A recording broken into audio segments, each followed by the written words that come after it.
Hello, and welcome to the Soul Science Summit. I am your host, Felicity Doyle, and today I am talking with Dr. Helané Wahbeh.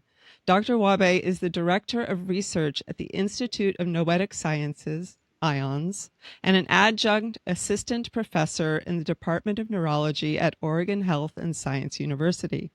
She is also a naturopathic physician with a Master of Clinical Research. Dr. Wahbeh is especially known for her research and noetic approach to channeling, and she is the author of the incredible book, The Science of Channeling. So today we are going to be talking about the science of channeling, what channeling is, and how science is now beginning to explore it.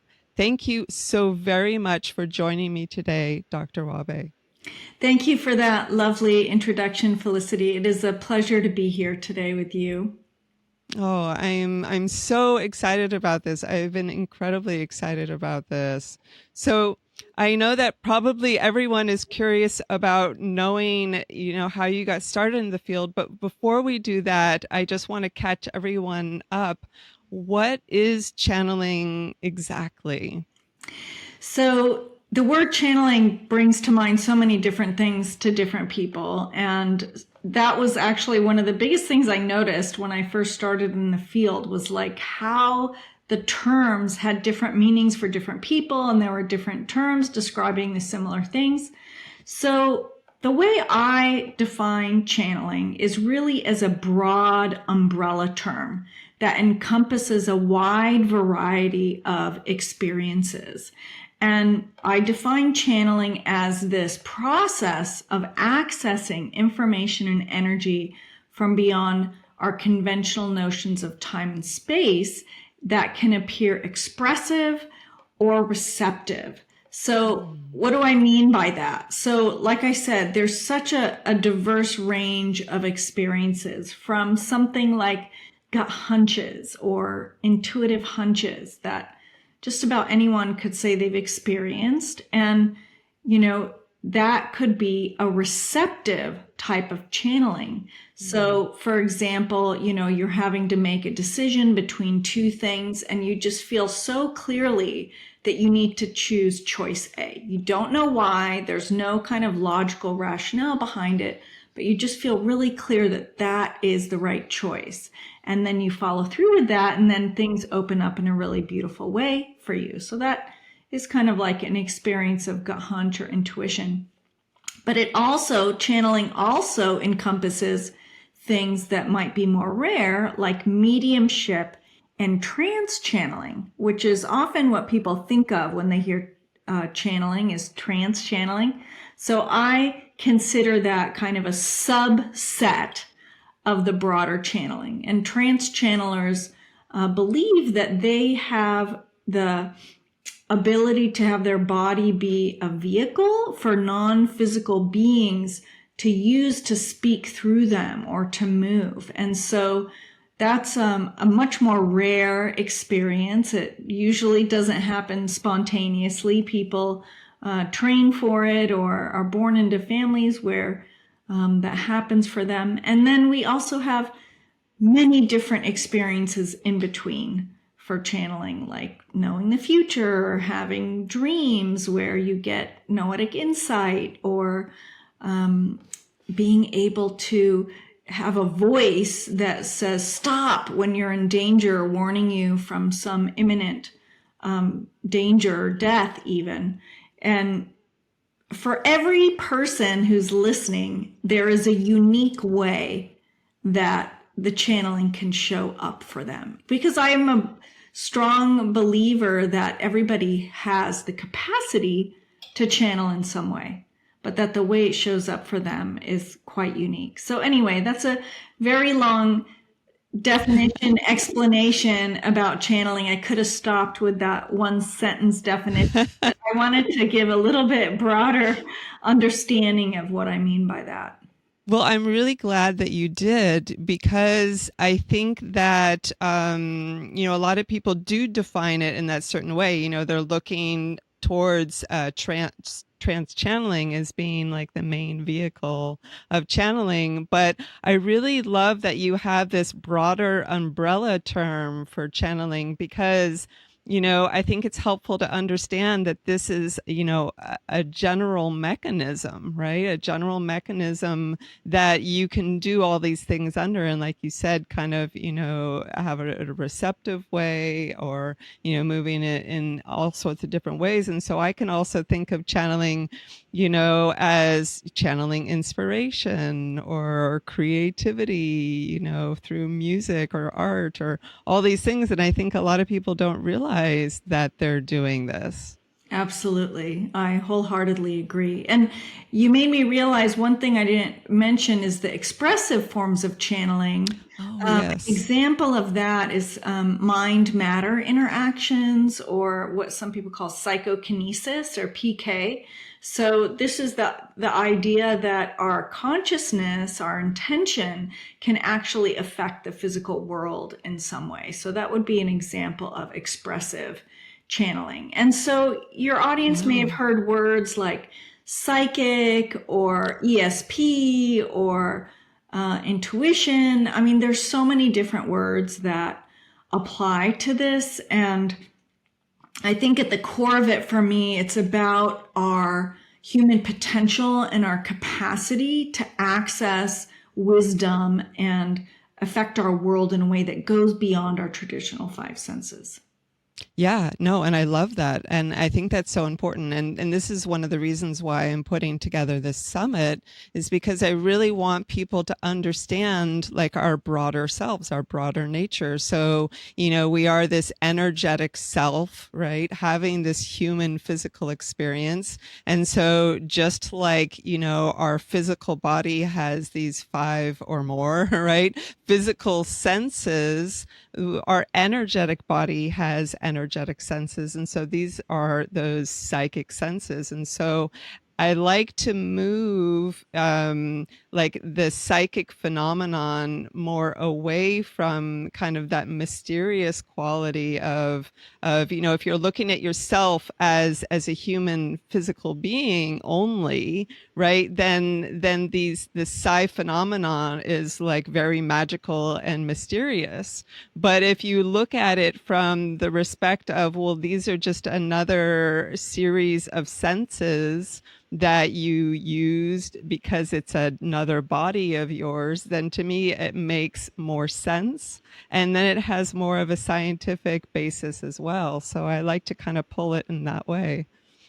That's beautiful. Yes, there's, another term that's been used for these experiences is anomalous cognition Oh, or anomalous perturbation. And I really push back around that because anomalous is, not normal or rare, if you will. And yet that's not what we're seeing with all the research studies that have been done asking people if they've had these experiences. And for the most part, they're incredibly common around the world.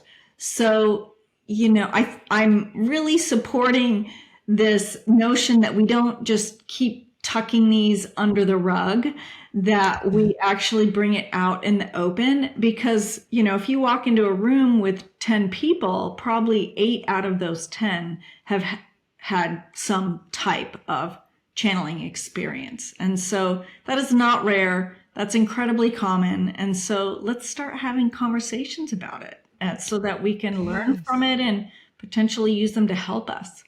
I love that so much. And I want to normalize this too. And you're right, that this is such like I dare say it, a normal, experience. But I think people are afraid to say it, and it really takes like that one person to say, oh yeah, I have these experiences. And then everybody comes out and says, oh yeah, me too. Like I've had these things or whatever. And I was listening to your book, about all of this too, about the research that you've done and how common this really is.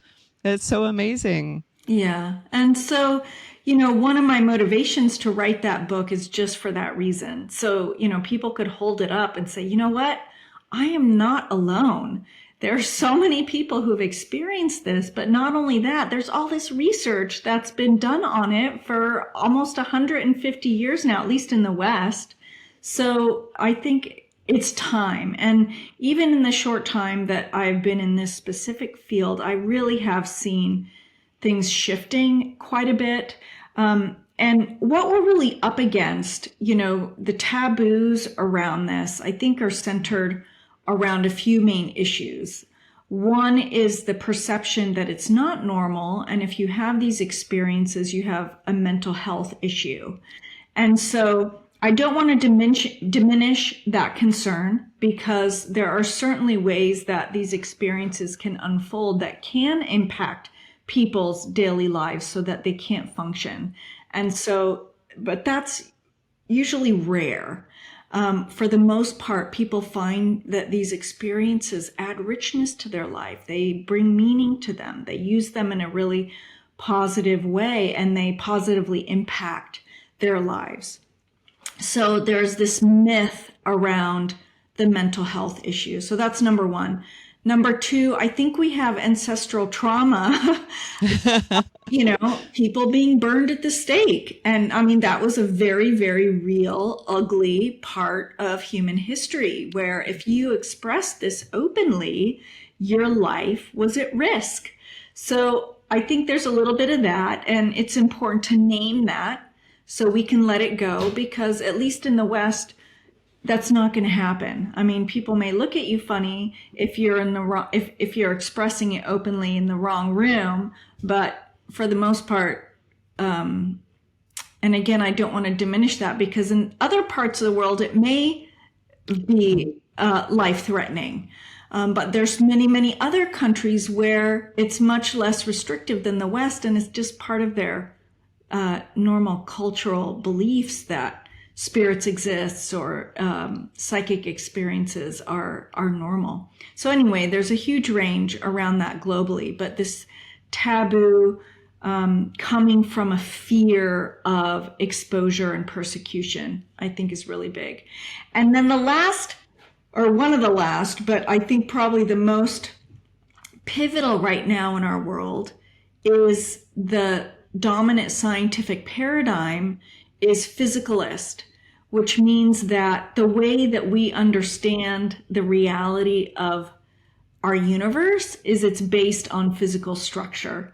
And these experiences, channeling experiences, go beyond space and time. They go beyond the physical. So there's no explanation for how they might work. And so then people just dismiss it. They're like, it doesn't fit this physicalist model, so it must just be impossible. It must be fraud, or you're making it up, or it's all in your head, or whatever way they want to dismiss it. The good news is that paradigm is shifting very, very quickly.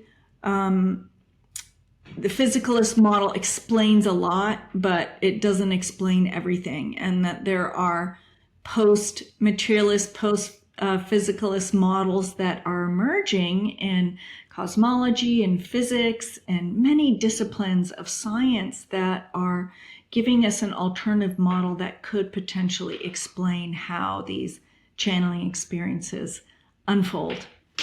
Yes, definitely. And I think that, maybe over the last 10 years in particular, and through like quantum physics and, some of those movies like, What the Bleep Down the Rabbit Hole and whatnot, I feel like have really opened this up to, society as normalizing it a little bit more, and maybe helping science to make this a little bit more okay. Because it seems like there's this new scientific model that's emerging that is trying to blend, science and spirituality, and show, the connection between the two. And so I'm really excited about like everything that's moving forward with this aspect of science. Yes, absolutely. I'm actually just back from the Science of Consciousness conference in Tucson, Arizona, that's hosted by University of Arizona Center for Consciousness Studies. And our whole science team was able to do a panel there and have our individual presentations on our various scientific studies. And, I think there were over 800 people and many speakers from many different walks of life and disciplines. all converging on this question about who are we, what is consciousness, where does it come from? And many people are proposing that consciousness is actually the fundamental nature of reality from which all things arise. And when you envision that, it makes sense that I could telepathically connect with someone across the country. And there was a wonderful metaphor that was brought up in one of the talks. You know, you imagine that each of us are separate islands, and we appear separate in the ocean, but that our island roots are connected to all the other islands around us. And so that foundational land below the water is this fundamental consciousness, and we appear separate, but we're actually really not. I love that. I love that so much. And this is actually the basis of a lot of the work that I do too, is talking about this basis of consciousness being the foundation of everything, right? Of like if you're breaking down, matter into its smallest components, right? And then you're looking at that there's just energy. I think that this energy is conscious energy, right? And so that this conscious energy is creating, or co-creating with us as we, the observers, right? As you go into like the double slit, experiment and things like that to co-create our outer like physical reality. And so I'm so excited about like all these types of things. And I love that you went and did this conference about all of these things. Yes, and there's scientists really asking about this question of consciousness and what is consciousness and how far does it go? And we kind of joke on our team about little c consciousness and big C consciousness. So little c might be what a neuroscientist might think of, are you awake or not awake and aware versus, being unconscious under anesthesia, etc. Whereas this big C consciousness is this kind of fundamental consciousness field, if you will. We don't know if it's a field that permeates everything and is the origin of everything. But the point I was trying to make is there's been some recent papers in the mainstream around, consciousness of insects and consciousness of different life forms, where in the past that would not have even been entertained. And so, and especially with AI now, and could we actually create a conscious machine somehow? Anyway, I think these topics are really up in our mainstream media a lot more than they used to be. And it's triggering on people, I think, in a good way, sometimes bad ways. Yeah, totally. At least it's out and open for a conversation. Yeah, and I think that's what's important, and I think that's what's really helping to change like our perspectives on channeling and really opening up to all this psi phenomenon and things like that, because it's coming into the media and people are talking about it now and people are embracing these ideas of possibility, and yeah, so I'm so excited about all that. My curiosity now is, how did you even get into all of this?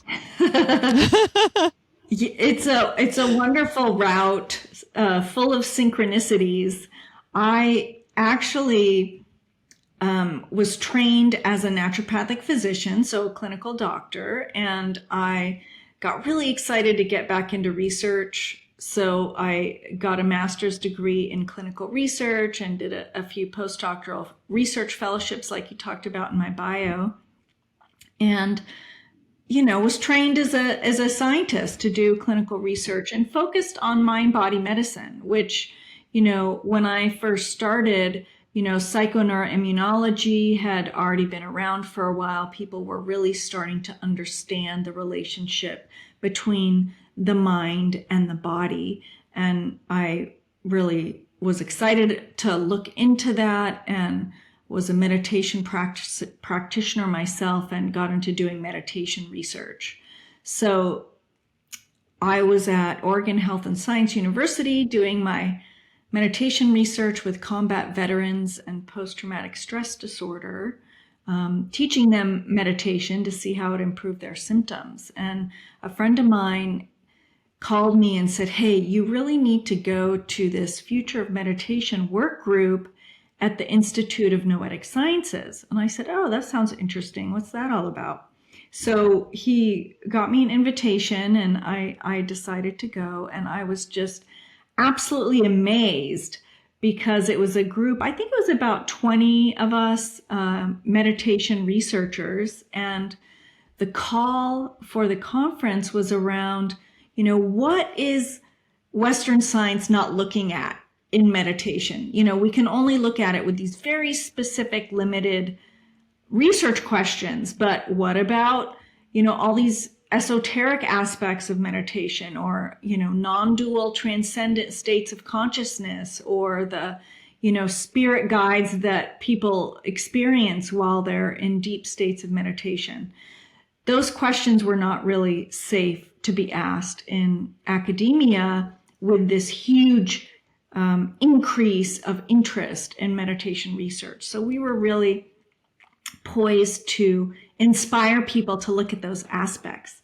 So that whole career path was aligned with my personal experience. I shouldn't say aligned, was running in parallel with my personal experience, which is, when I was 10 years old, I went to a spiritualist type meeting at my grandparents' house where my uncle and my grandmother were trance channeling, and that my mother is a trance channel. And we had a very, I now know, kind of spiritualist type worldview growing up. I grew up, I'm more than my body. I can connect with spirits. I have guardian angels and guides that protect and support me, how to manage my energetic body. But that was all kind of tucked away, and I didn't really talk about it. I had all these incredible experiences. I couldn't go to my lab meeting and talk about how I saw, spirits around the combat veterans that I was working with, doing their diagnostic interviews and stuff like that. So when I got to ions, I was just so amazed and excited, and I felt this incredible opening for opportunity to be able to bring my personal experience and my professional experience together for the first time in my life, and not feel like I had to be in hiding about my personal experience and interests into this area. So through this, synchronistic events, I was invited to be a consultant on the team, then an employee scientist, and then found myself to be director of research. So that was in 2015. I can't believe it's been that long now, 9 years that I've been at IONS. And it's just been absolutely an incredible experience to be able to openly ask these research questions about all of these things I've just shared with you about channeling and intuition and mediumship and precognition and psychokinesis. So I'm just so incredibly grateful. It's my dream job. Yeah, that is incredible. And it's so important, the work that they're doing too, because they're really, as my understanding of things, that you're really, breaking things down in that scientific exploration, asking the right questions, getting, trials of things to see like, what are these things and how are they happening, and getting that scientific foundation, that the other scientists maybe aren't asking or are unwilling to ask. So like finally getting the information, that we're looking for about like these questions. Absolutely. Our mission is to reveal the interconnected nature of reality through scientific exploration and personal discovery. So it really is this handshake that we call the Noetic handshake between science and experience. Because I could talk at you until I'm blue in the face about this research study and that research study and this research study. But if you haven't had a direct experience, sometimes it's hard to really let it in. And alternatively, if you've had an experience, but you don't know about any of the science, it can be ungrounding and frightening and, you know, scary for people when they don't have any context or any, you know, social structure around them that allows them to place that experience. So we find that it's most effective when the two go hand in hand, the science and the experience. And, you know, just to go back to my background a little bit, you know, when I got to IONS, when I first started there, you know, I had no clue that anyone actually did research on this stuff.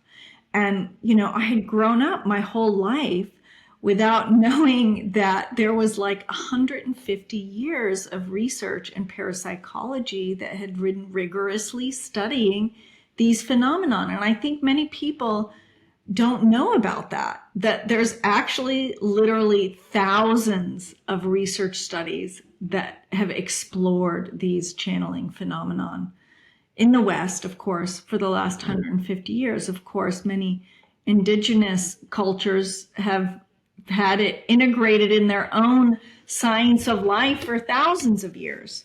So it's fascinating.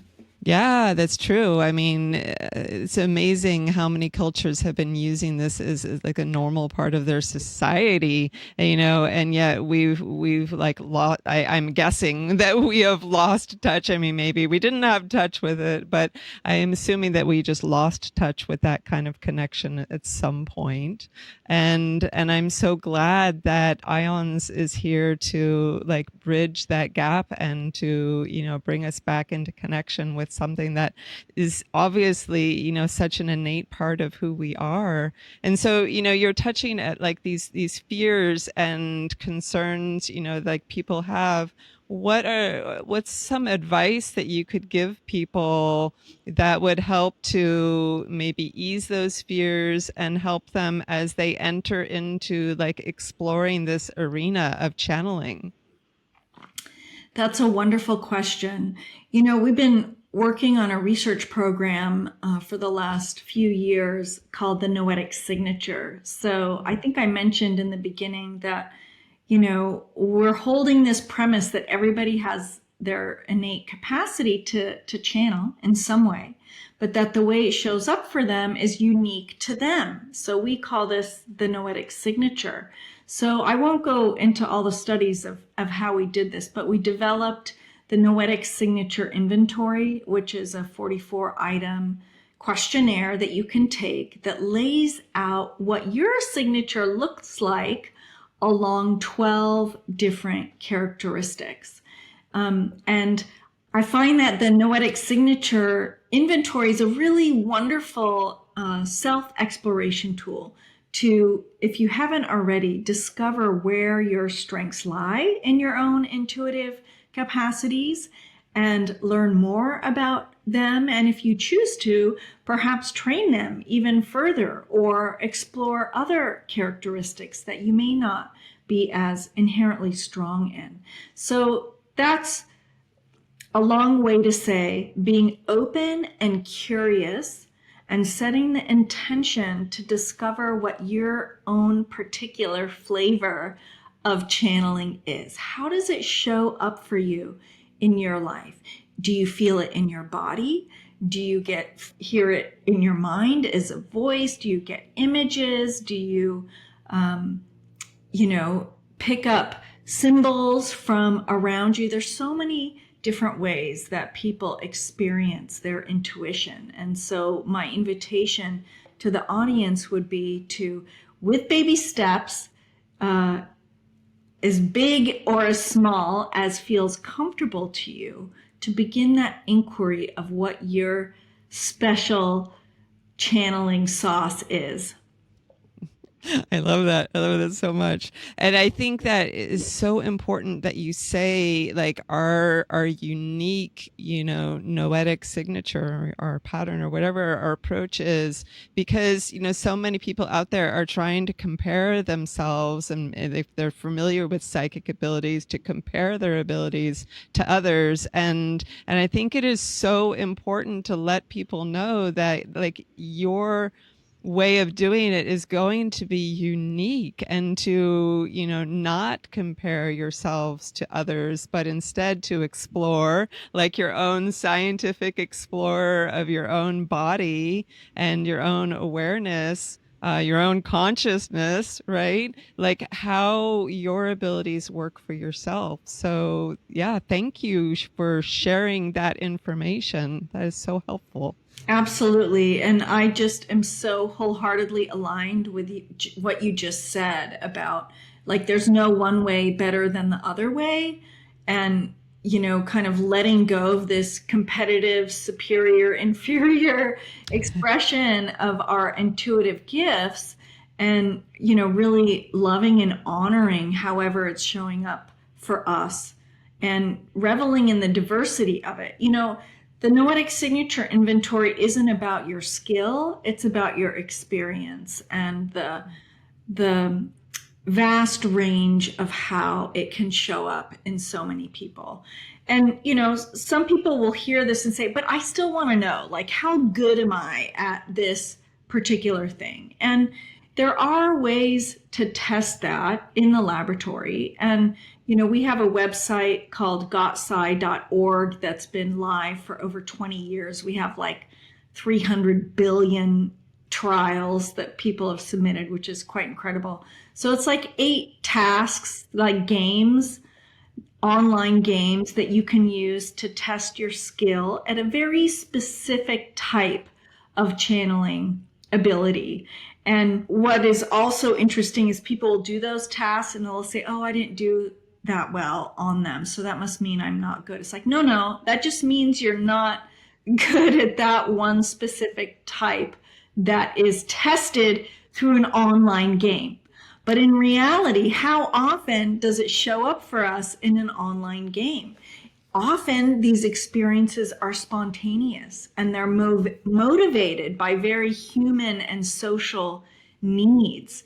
Often the kind of strongest anecdotal evidence we see are like in danger situations, or when a loved one is hurt and we get a very clear message and we're like, I need to go see so and so right now, they're in trouble, and lo and behold we find they're in trouble. So there's these interesting, I think, unconscious and maybe even partly conscious motivations that make channeling big and very clear and very evidential that is really challenging for us to capture in the lab. So we've been talking on our team about our website and do we need to shift it up a little bit?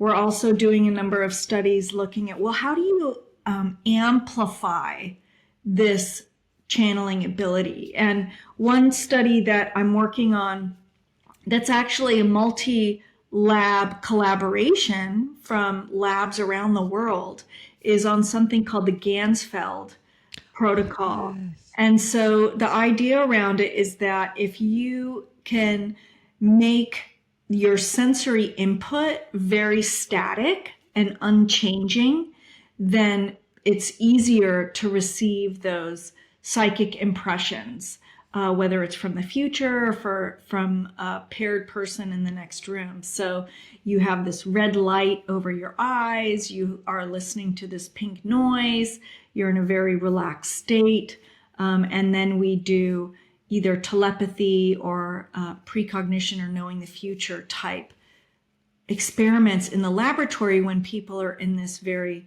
homogeneous sensory input state.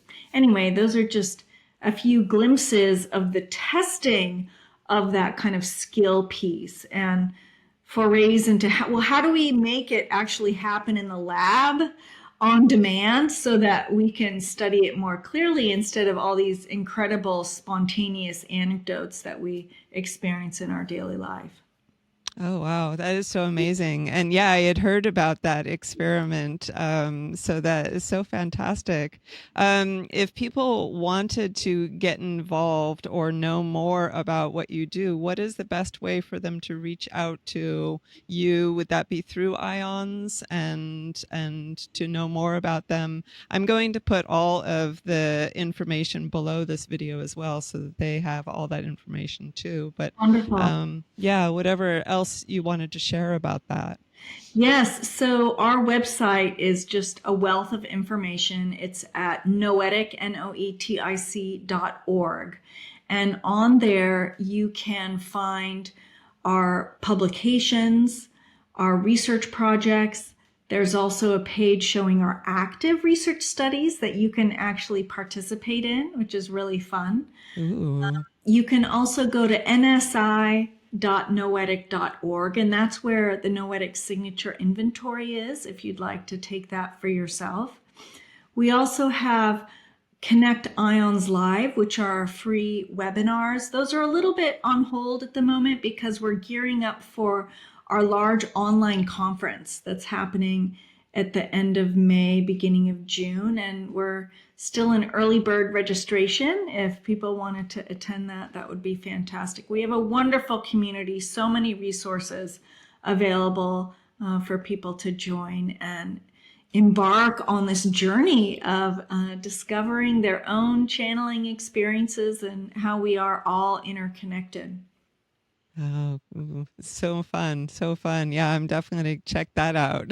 So I hope everybody does. Make sure everyone out there watching, that you go check this out and be a part of this whole new scientific phenomenon of exploring these things. And so I really want to thank you so much, Helane, for being here with me today and answering these questions and helping the audience to really understand this aspect of channeling, and that it is like an inherent, like, natural part of us that we can learn to explore and delve into and begin to feel more comfortable and confident with. So I think that you've really helped everyone to feel that way. Thank you so much, Felicity. It's been a pleasure. I wish you all well. Thank you. Well, we're closing out today, and this was Dr. Helané Wahbeh, and I am Felicity. And thank you so much for watching today.